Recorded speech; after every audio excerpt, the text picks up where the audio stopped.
Hello, dear friends.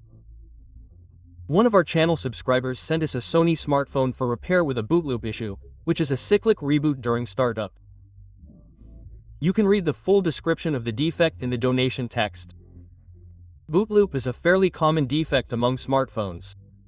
It is associated with the inability to start the operating system for a variety of reasons. Each case is, so to speak, unique. Therefore, I can't even say right now what the problem might be. First, it's worth disassembling the smartphone and inspecting the electronics. Make sure there are no obvious defects. Let's do that. Let's start by disassembling the case. I'll remove the SIM card tray, then move on to the back panel. In this particular example, it's held in place almost by a thread and can be easily pried off with a suction cup. The rest is a matter of technique. You can carefully go around the perimeter with a metal spudger or a plastic card, depending on your preference. One recommendation from me: don't insert your tool too deeply, to avoid damaging something. I'm referring to some kind of cable. Once the double-sided tape holding the cover in place is destroyed, it will fly off on its own. But again, you need to be careful, as the fingerprint sensor cable may run from the cover to the board. That is, of course, if you haven't torn it off. I disconnect the cable and put the cover aside. I noticed there's a lot of junk inside. There are even dents on the battery.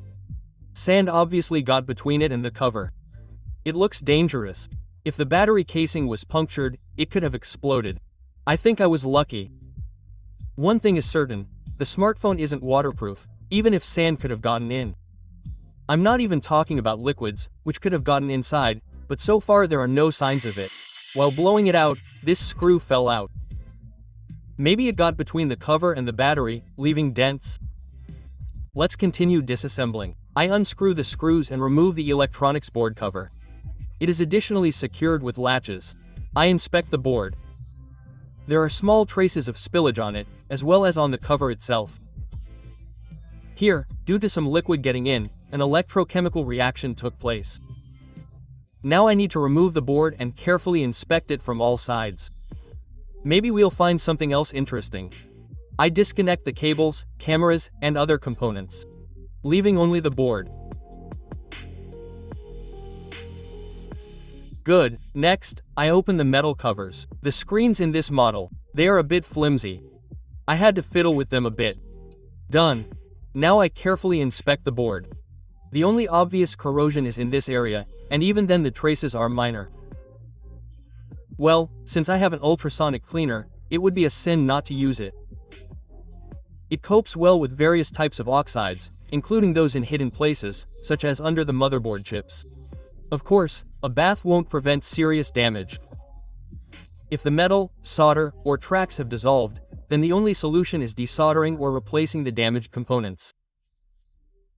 With this particular board, it's immediately clear that we're dealing with a light spill, so 20 minutes in the bath is enough. While the board is, so to speak, welding, I inspect the smartphone case. Incidentally, the screw that fell out was from here. It's a hard-to-reach spot. You can only get there after removing the battery. In principle, the screw isn't critical, so you can leave it as is. I really wouldn't want to peel the battery off over such a small issue. I checked the other screws and they're tight. The battery charge is above 50%. The smartphone should boot up.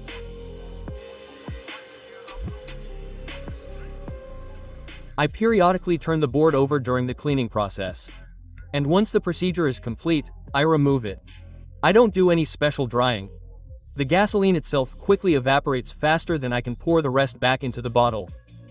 I connect the board and check the operation. The current consumption from the charger is now good, 1.4A. Do you remember what it was at the beginning of the video? You can rewind it for fun. It was too low. The smartphone has started. It's time to reassemble it and conduct a full test. I've assembled the device, but haven't glued the cover on yet. I'm checking all the functions: cameras, communication, sound, microphones, and so on. After I'm sure everything is working, I can safely glue the case cover. But first, I need to do some preparation. I remove all traces of double-sided tape from the case itself, as well as the lid. I degrease the surfaces with gasoline. I apply glue to the lid. I use T7000 glue, the very same one. Then I put the lid on. I didn't even have to press it against the case and it fits perfectly. After assembly, I finally test the device. I checked the charger and made sure there's no self-discharge when idle. In short, I checked all the basic functions and completed the repair. I hope the subscriber will take measures to prevent moisture from getting inside the smartphone again.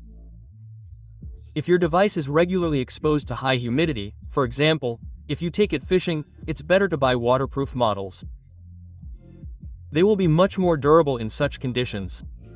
And now, dear friends, I'll conclude. Thank you all for your attention, and I'll see you soon at other repair shops.